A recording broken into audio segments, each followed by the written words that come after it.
Welcome back to the 227th episode of the Daily Flip podcast. I'm your host, Alex, and today we're going to be flipping through some of the top stories, including two that have to do with business and how they are impacted legally.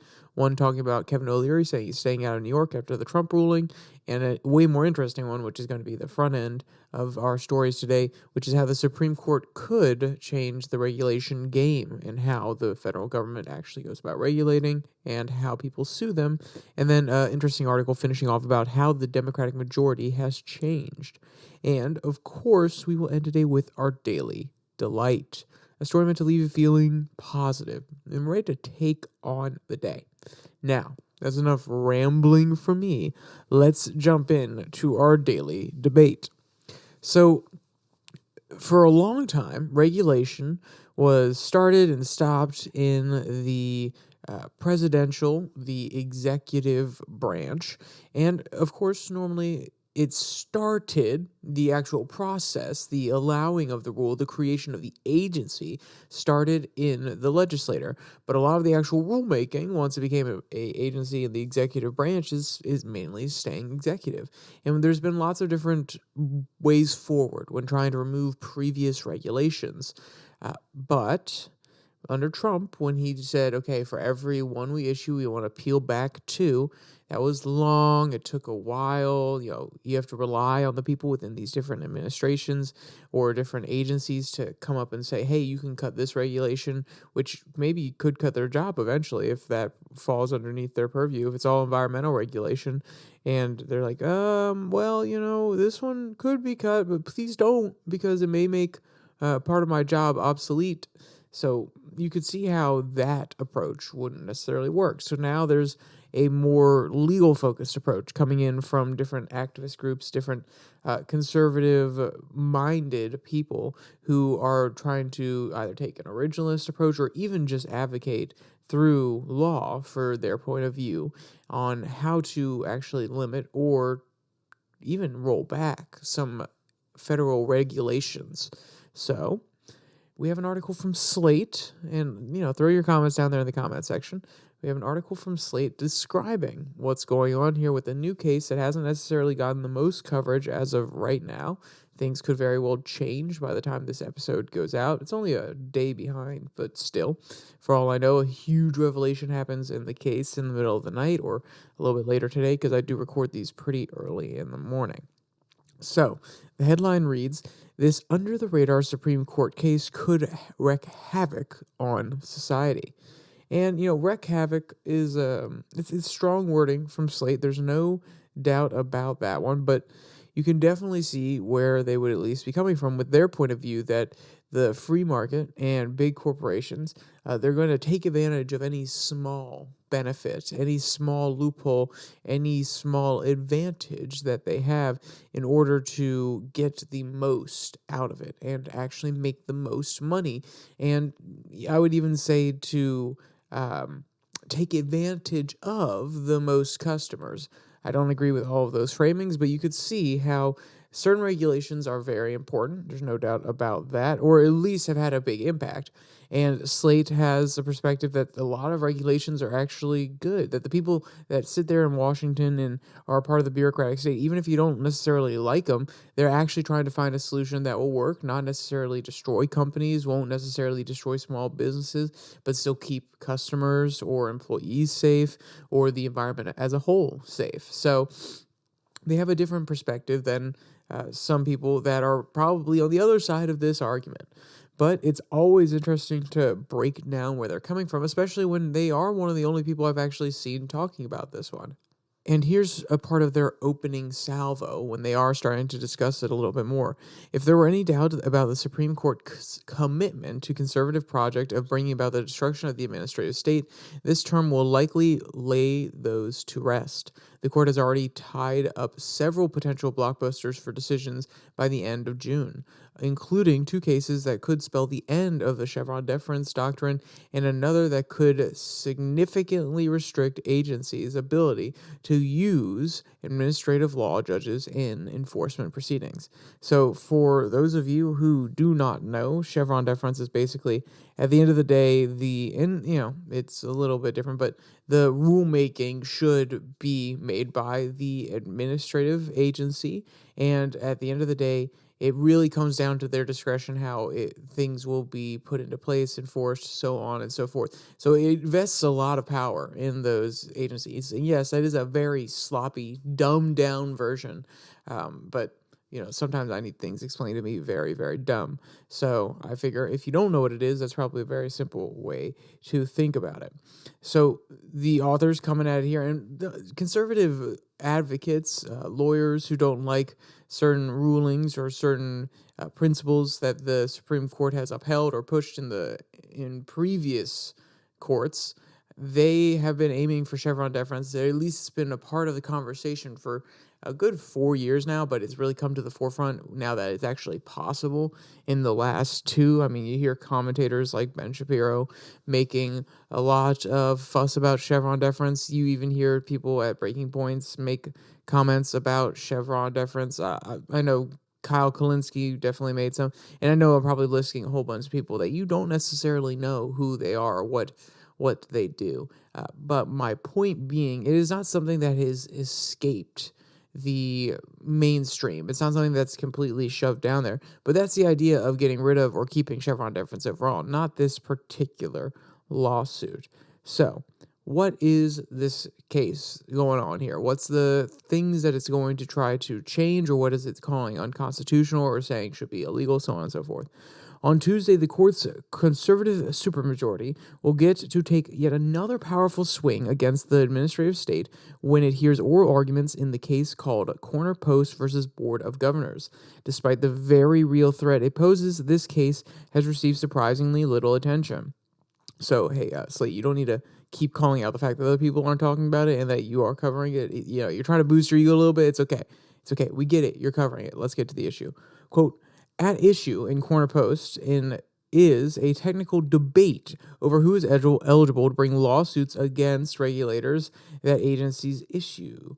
The Administrative Procedures Act, which establishes the general framework for challenging the legal validity of a regulation, provides a statute of limitations of 6 years after the claim first accrues. So, this is one of the issues that's going to be at the center here, because they want to have a different way of perceiving it.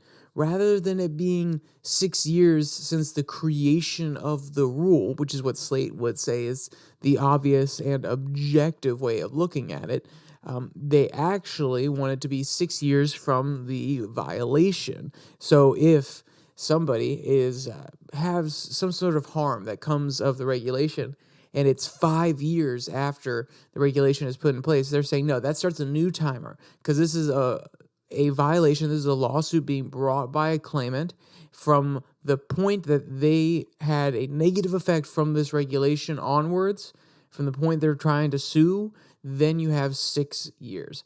I think it's an interesting precedent, and basically Slate goes on to argue that it could extend the timeline forever, because in this particular case, there were a whole bunch of grocery stores, corner stores that were represented, and their statute of limitations was coming up, and they added a new corner store who was also aggrieved, but it was created in 2018. It wasn't a part of the original suit, and now it is a part of the suit, and that's why the question of when can you actually sue or at least complain and take it into court about the regulation, because if it was 6 years from the creation of that regulation, then the new store corner post that they're adding to this lawsuit may not fall within the purview of those 6 years from the time the regulation was created.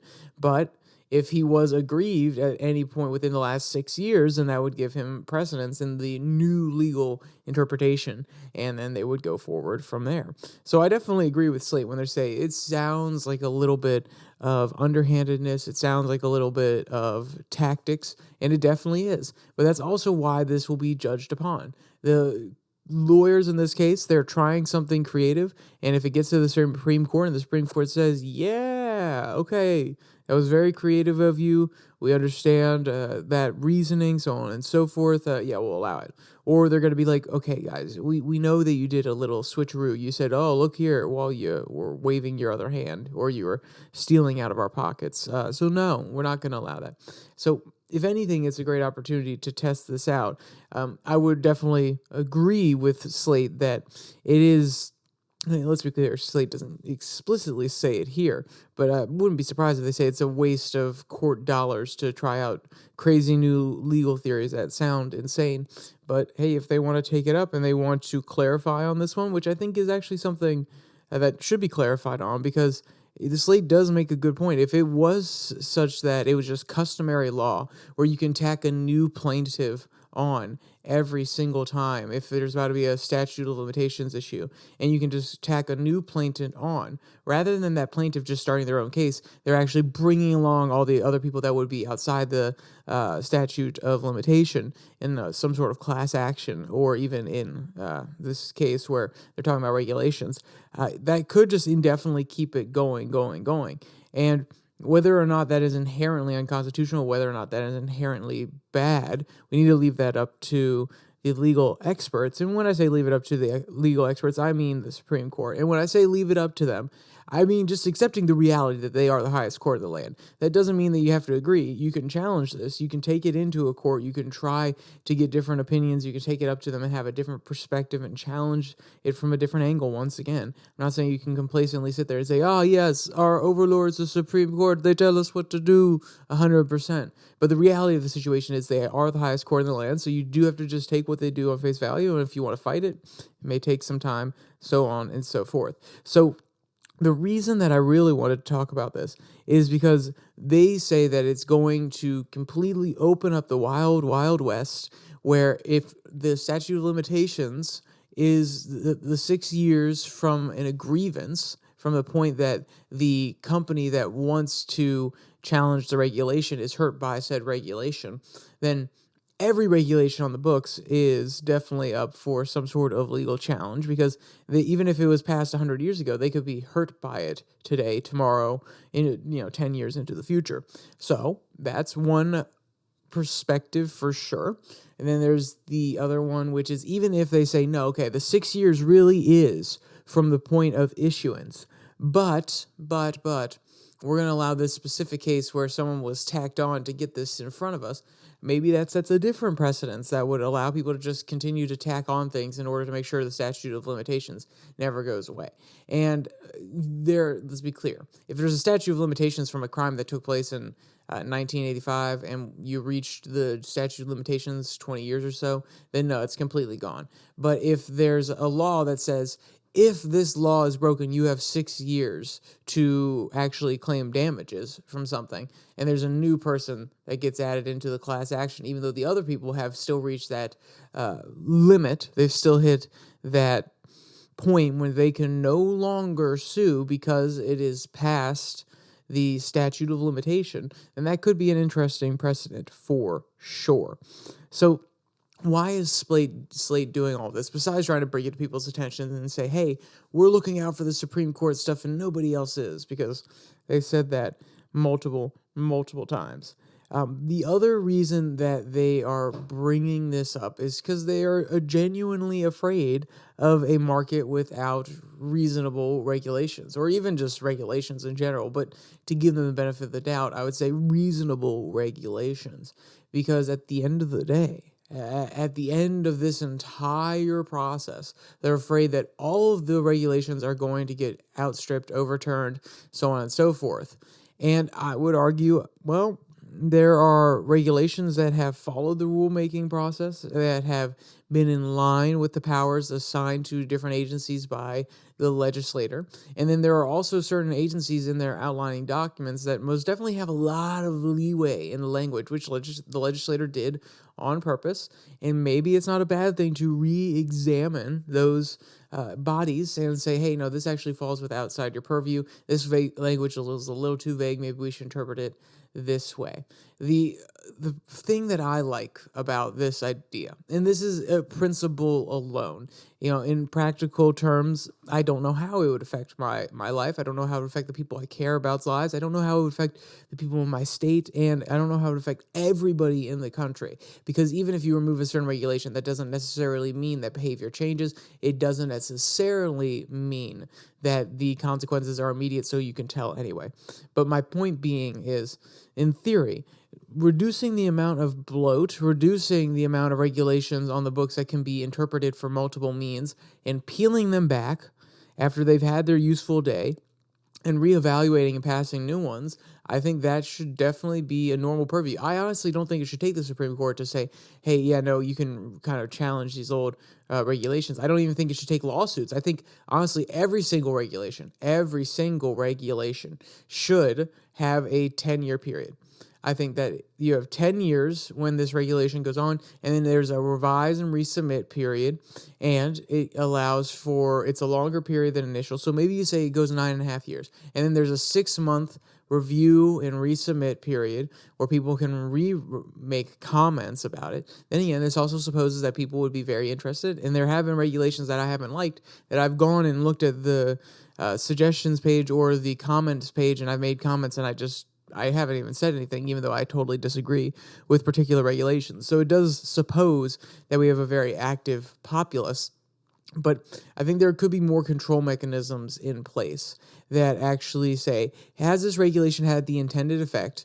Because if it hasn't had the intended effect, sometimes regulatory agencies will just say, no, okay, it didn't do what we wanted to do. We're just not going to enforce it. But then it could be misused in the future. It could be twisted. So we need to take away as many legal precedents or as many regulatory precedents as possible in order to make sure that the government doesn't just have a broad swath of powers that it could use, even if they don't actively use them anymore, even if they're not relevant, but they could be twisted to other means, which is what you're seeing with certain cases about the, remember when I did the Fearless Fund article, if you're a person who listens to multiple of my podcasts, and how they're talking about the 1864 Civil Rights Act, is how Fearless Fund is violating that. I'm not saying they're not doing that, but my point being, if we have these long-standing things that haven't been revised in a regulatory sense, not even in a legislative sense, something that was basically just passed by a legislator to start an agency, and then the agency did all the internal work to actually make sure these rules and regulations went out.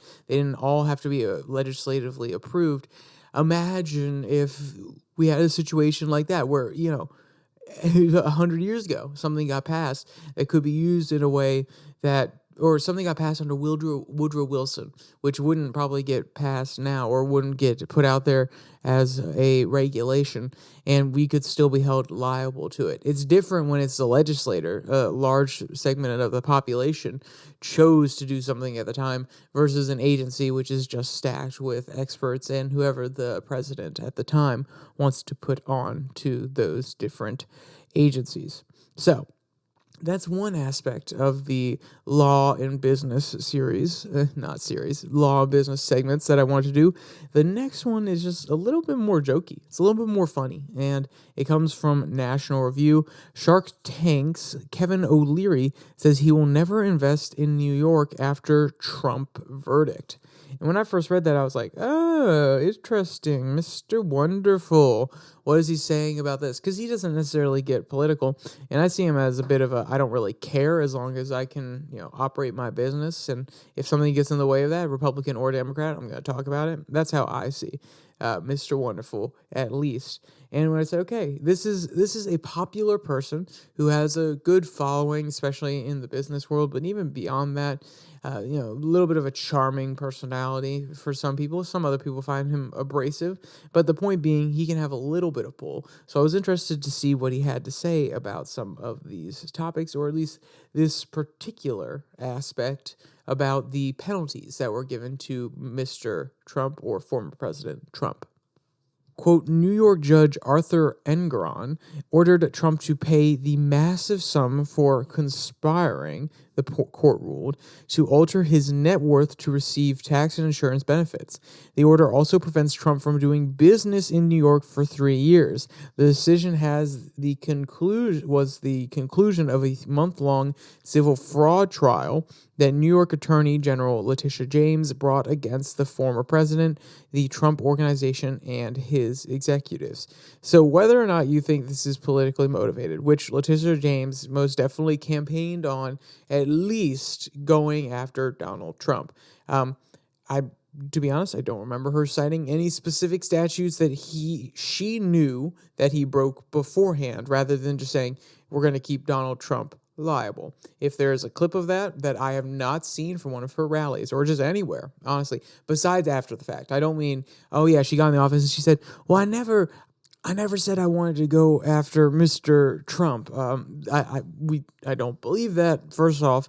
And also, if you have a clip from when she's in office, that's different, because yes, she has the resources to look for a crime, versus beforehand if she's just saying she's going to find a crime. But that is besides the point. So what was the ruling for? 355 million USD. And that's a huge, scary number for, I wouldn't necessarily say Trump, even though, even if you're a billionaire, that's still a big chunk of change. But my point being more that it's actually a very scary and devastating idea for businessmen in New York, which is, if you are someone that is not liked. I'm not saying that it was a political persecution, but I'm saying that there have been no people that were hurt from this crime. The banks got their money back, and the only thing that was really happening there, if it was 100% legitimate, which the court ruled that it was, so under their statute, under the way they're viewing it, yes, it was fraud to misclaim something. There's going to be an appeal, so on and so forth.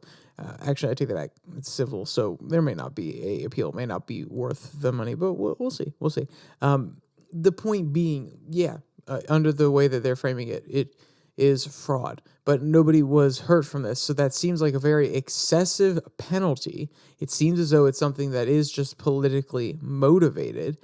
And also, the barring of Trump from doing business for 3 years in New York, whether or not you think that's right, that is something that's going to disincentivize people from investing and doing business in New York. Because guess what? Even if it's not 100% true, which is the thought that, hey, if they don't like me, if they find some reason not to enjoy my presence, if they want to come after me, they could do this to me as well, because now there's precedent.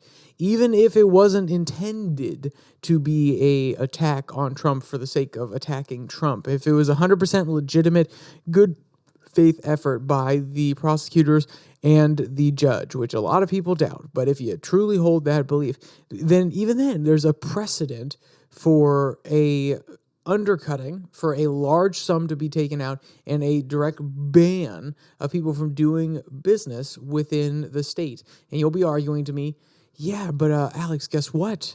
If they're doing something illegal, then they should be prosecuted. And I do not disagree. I'm not disagreeing with you whatsoever. But if they do something illegal and the penalty is a lot higher, that's going to disincentivize people from doing business there, because, one, if they view it as a political prosecution, then they're definitely going to be afraid. And even if they don't view it as a political prosecution, maybe these business people do this all the time. This is a more novel approach to fraud, and trying to say that he's overvaluing his assets and therefore it was a fraudulent claim in order to get a lower rate on his loans. So it's pretty novel in the way they're going about this. So maybe this is a standard business practice, and that's why business people are scared. I don't necessarily think it's the standard thing in the world, but also sometimes value is different between the people that appraise it. I mean, there is genuine objective value for the most part, but certain aspects are valued more. Maybe you have a home inspector who really loves vaulted ceilings, and he's in the vaulted ceilings community, and he knows that they go for a premium of an extra $1,000 per vaulted ceiling, and that adds a little bit of extra money on top. There are different rating agencies, and you probably want to hire multiple of them so you can get an average, but there's going to be a little bit of discretion there. So some people may be afraid, well, no, actually, a judge can just arbitrarily say the amount is the value is this much, and you're actually overvaluing your assets. Just like the judge here said that Mar-a-Lago was $18 million. Whether or not you 100% believe that, non-prime real estate golf courses normally go for at least $1 million, $2 million. Then, mind you, it's prime real estate. It has historic value. Trump just does weird stuff to the lands that he owns, so maybe it's worth more because of that.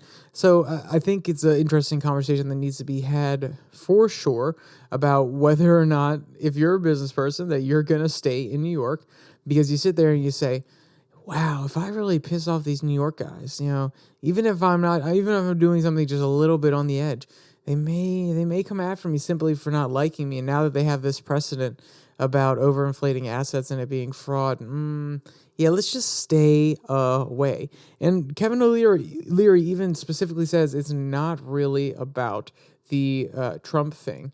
Quote, "I'm sorry her words fall on deaf ears here to everybody," he said. "There's nothing she can say to justify this decision. And this has nothing to do with Trump. Nothing to do with Trump. Forget about Trump. This is not a Trump situation. This is a New York problem." And then Trump responded on Truth Social like, "Oh, I love Kevin O'Leary. He's so great. Telling it like it is. Business will flee in New York City." Blah, blah, blah, blah, blah, blah, blah. Who cares? But the point being, it's something I hadn't considered. When I thought about that lawsuit, most of the circles that I run in or listen to, they mention it and then they kind of breeze past it, whether that's because they think it's complete balooey, or whether that's because they think it's politically motivated, but there's still something there, or whether or not because they've already tried it so many times because they think it's 100% legitimate. Like, I listen to a lot of different people, and this is not one of the more popular cases, except for when the verdict came out and the large sum of money came out. Besides that, it kind of really got blown over, except for a few conservative commentators saying like, whoa, wait, hold on. What do you mean that Mar-a-Lago is only 18 million? Other than that, most of the progressives didn't really care, besides the good little jokes you could get out of it at the very beginning, or how it could hurt him and really hurt his financial situation. So it's been in there, but not as prominent as some of the other stories of the day. So we're going to end today with it's actually a very long article, so I want you to go read it yourself. It's from The Nation, and the headline reads, "What Happened to the Democratic Majority?" And the author is breaking down Roy Teixeira's, and I'm trying to remember what his other writer's name is, the gentleman who also helped him write about the new emerging Democrat majority in 2003-ish. They talk about why the party has strayed from its base, what it could do to realign itself, and what it really needs to do to get those common workers back, the blue-collar workers, and get really in touch with the moderate American, and talk about the kitchen table issues rather than identity, and trying to pursue a really neoliberal perspective where jobs are getting shipped away, but rather have a more union-based perspective where they keep U.S. jobs within the United States. So I think it's an interesting read. If you are a person who's a little bit dissuaded by the current state of the Democratic Party, and you kind of like the old neocon ways, you kind of like the way that the Democratic Party used to be, maybe you'll find that article very, very interesting. Maybe you want to pick up their book. I am not being paid for any type of promotion, and I don't honestly know if the author was being paid for the promotion or he was just doing a review on his own time, which means he did get a copy of the book, most likely. But if you want to pick up their book and hear all about it, you can most definitely do that one too. I believe it's called Where'd All the Democrats Go? But it is worth a pretty interesting read. Then again, I broke it down in about like 15 seconds. Basically, the big ideas at play there. And they do offer some solutions, like dropping identity politics and everything. But come on, we live in a time where that coalition is working for them, and they're some of the most invigorated voters and activists. So I highly doubt they're going to drop that new coalition that they got anytime soon. So let's jump to our daily delight. And this one comes from Stinger's Hub. The adorable albino born to white kangaroo in Hirschwerda, Germany. I am so sorry if I mispronounced your name, Hirschwerda, Germany. Quote, female kangaroo Snowflake has given birth to a white baby joey named Horswerda at Herdswerda Zoo. And the video goes on to show the little baby Joey, also an albino like his mama, snuggling up in the little pouch. And if you want to see any of the cute photos or videos, or you want to read any of today's articles, especially that last one I was talking about, the link will be in the description below that like and subscribe button. Also down there, you can find the link to the podcast on Spotify, Pocket Casts, Google Podcasts, which I'm pretty sure is going to be retired here soon, as well as Podvine, and the Twitter handle at your Daily Flip, where I post a Twitter tirade every Tuesday and Thursday. So, with all that said, there's only one more thing to say. Stay safe, don't die.